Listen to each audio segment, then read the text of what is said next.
been a wee while and I've been a bit slack on the time videos, but here's a pattern I've been catching the dollaghan trout on, and no doubt will work for sea trout. This is a pattern with a tungsten bead on a size 8 single, as you can see. So it's pretty much based off the Doctor flies and flies tied by Derek Bell Jr., which I've also had great success on some of Derek's patterns. So this is just a kind of mixture of all that. So we're going to tie on some fire orange thread, and at this point we're going to catch on some silver wire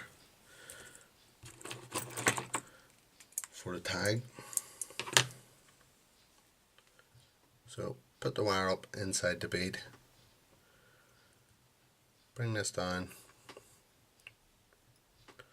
roughly between the barb and the point, and take maybe 4 turns, 4 to 5, just whatever you feel looks right for the fly. So once we get that in, a couple of turns to tighten it down. We can break the wire off at this point, and then we're going to use some Chinese red uni floss. This is 2 ply, so if you give it a twist you'll separate the 2 plies. Take 1 strand, catch this in,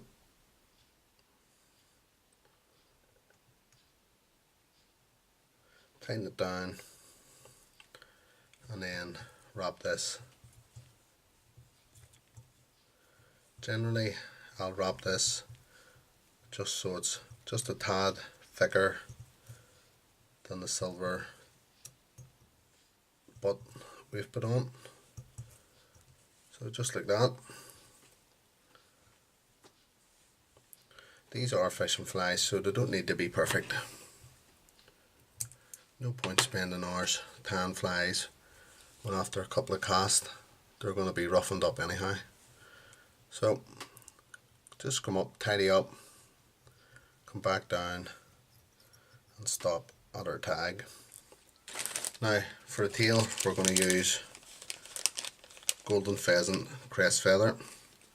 Again, these will be twisted and stuff, and there is ways of straightening them out with steam or putting them on glass and stuff, but these are not for display, these are for fishing. So 2 or 3 loose turns, pull this in roughly about the length of the body or the length of the hook, whichever you prefer. Trim off the waist, and again come back up, just keeping a nice even body. Okay, so on our way down we're going to catch in some silver wire again. This is going to be for the rib. So again, up inside the bead, keeps everything tidy. Take this down to the butt, just there, and we're going to use some silver holographic. So on the holographic you want to cut this into a slight point with the cut facing up. This means when we wrap we'll get a nice tight touch and turns, or slightly overlapping turns. So come up here, leave maybe 2 mil or so for the wing and the hackle. So slightly overlapping. Again, don't kick yourself if it's not the tidiest in the world. It's not really going to matter that much. So fold that back, catch it in, trim off the waist. Now bring your rib, 4 to 5 turns should be enough. This will just protect your body.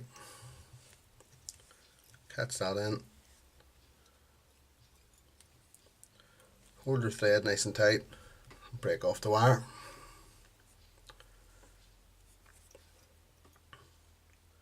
Now we're going to tie in our hackle. So the hackle's going to be just a cheap blue cape. I'll take the feathers from the bottom here. So what we're looking for is a feather.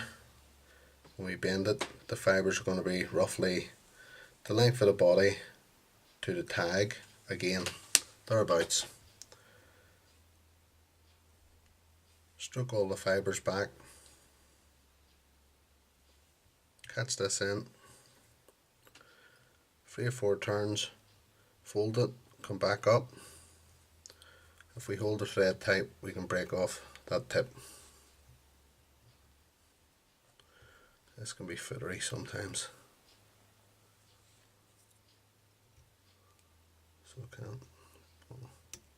So there we go. Now I'm going to take the edge of my scissors here, run it up along each side just to force the fibres into a V shape. We'll take our hackle pliers and give this about 2–2.5 turns, depending on the quality of your cape. So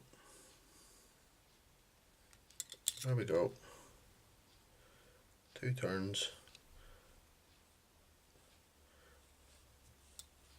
about 2.5 for me anyhow.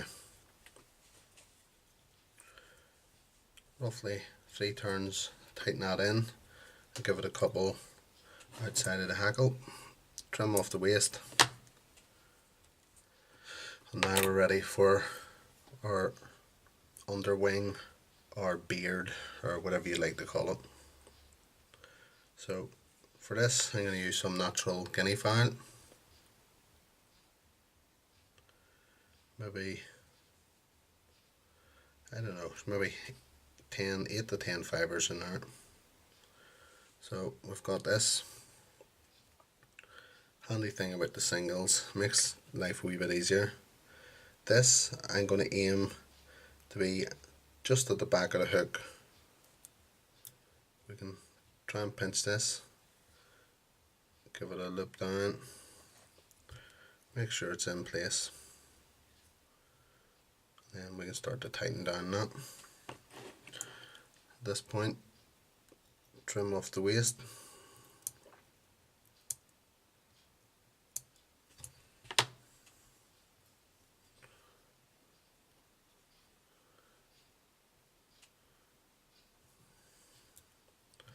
and now we're going to start doing the wing.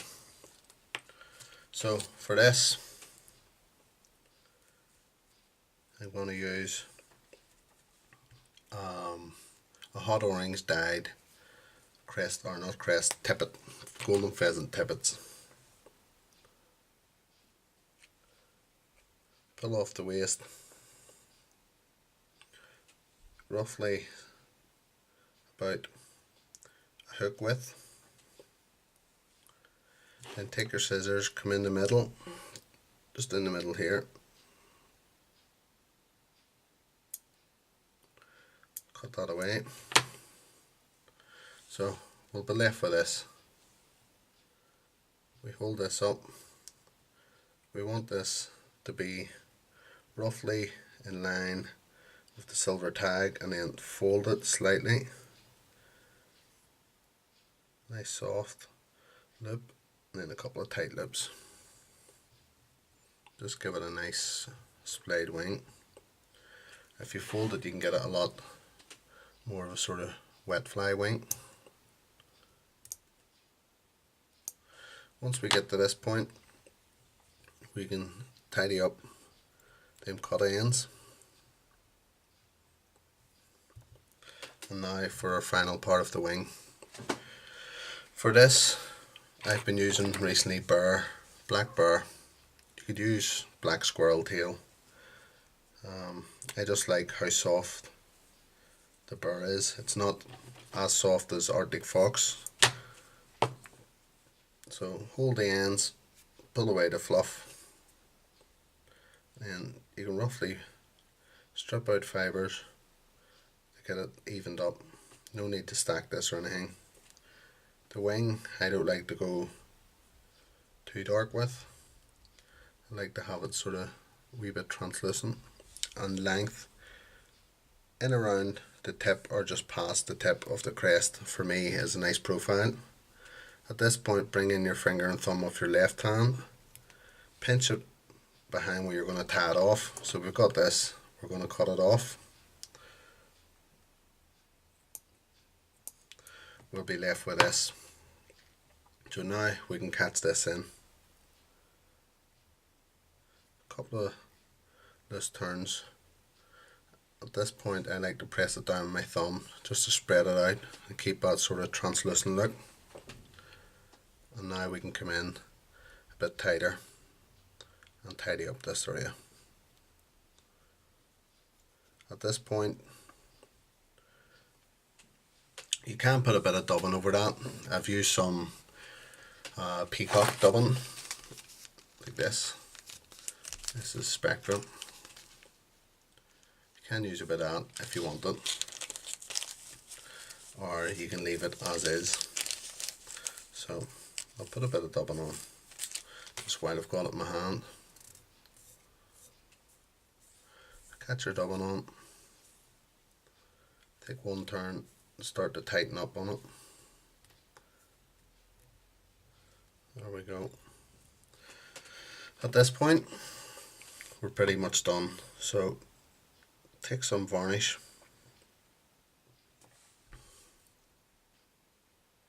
brush down maybe a centimetre and a half. This way you'll not get your whip finish tool covered, and then maybe 5 to 6 turns whip finish. Trim off the thread and we're done. So there we go, there's the finished fly.